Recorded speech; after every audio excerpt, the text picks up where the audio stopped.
Why does it feel like you've been here forever?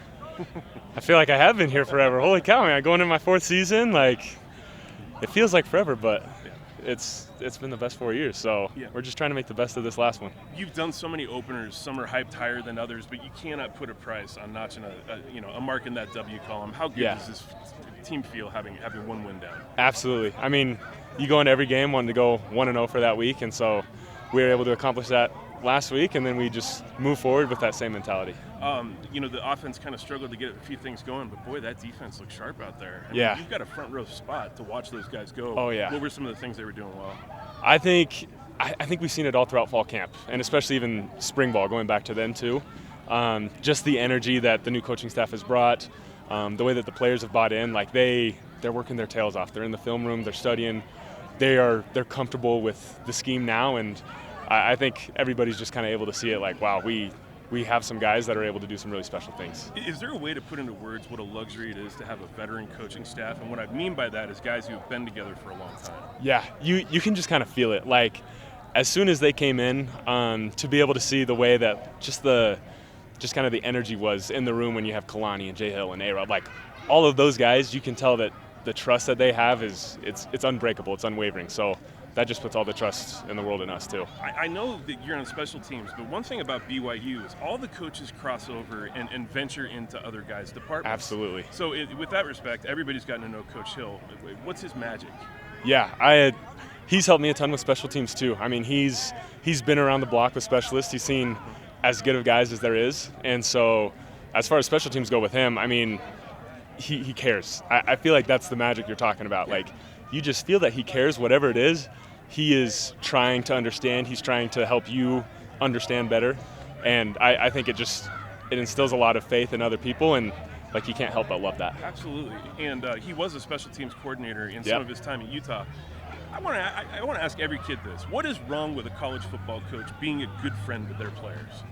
There's nothing wrong with that. Yeah, exactly. Like, I feel like, I don't know, I always feel like love conquers fear. Like, I feel like that's something Kalani has preached from the day that I've gotten here and even before that, and I feel like the longer you're here, the more that you just see how true that is. And I feel like Jay Hill epitomizes that perfectly. Awesome. Thanks, Ryan. Thank you. We talked a little bit a couple of weeks ago about how you wanted more opportunities, kind of showcase your leg, and obviously do what's best for the team. Yeah. But, if you could get an extra punt here or there, that would be nice. But were you surprised by 9 punt opportunities this past weekend?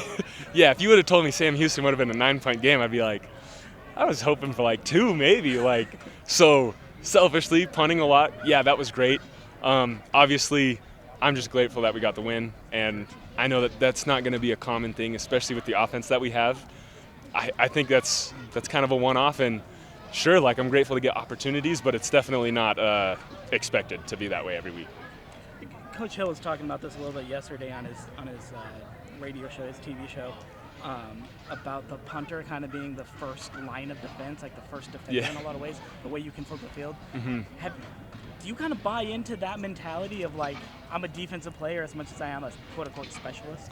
Yeah, I feel very responsible. Like, when the other team is starting with really good field position, I feel like that kind of falls on my shoulders. And so whatever I can do to set the defense up, I'm going to do the very best that I can. And so you definitely feel like we're attending all the defensive meetings. We're going to all that stuff as well. So you can't help but feel bought in and really want to contribute where you can.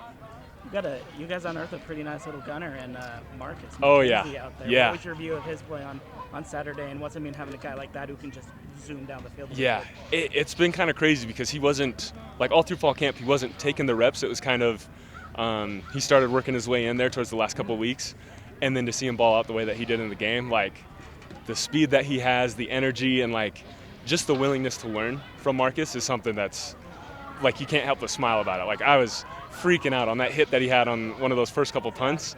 You're just like, okay, we got a guy out there. I'm going to punt to his side a little bit more and see what he can do for sure. Yeah, for sure.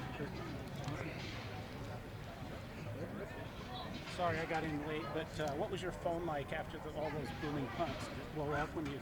A little. There were some friends that were reaching out and stuff, and some people I'd met over the years, and yeah, it was fun to hear from them for sure. You guys already asking that? Is that? No. What's the farthest you've kicked a football? In a game, it was 83 a couple of years ago, but in practice, shoot, I don't know. With the roll, it can go pretty far. You really haven't measured it? Or? No, it's more about the consistency. Just, yeah, see how far you can do it consistently, and that's better than one really good one. How far can you hit a golf ball? Ooh, I think my longest is like 350, somewhere around 350. Yeah, this is the first summer I really got to work on my golf game, so we'll see if we can push that here. It's the thin air, right? Exactly. Yeah, exactly. Anything else, guys? Have you decided yet? Is this going to be your last year? Or is that, because you technically have the COVID year, don't you? Yeah, we'll see how it goes, and I'm just enjoying every single moment like it's my last. And if it is, great. If it's not, I still got time. So it's really just one game at a time. Awesome. Thank you, guys. Thanks, Ryan. Appreciate it.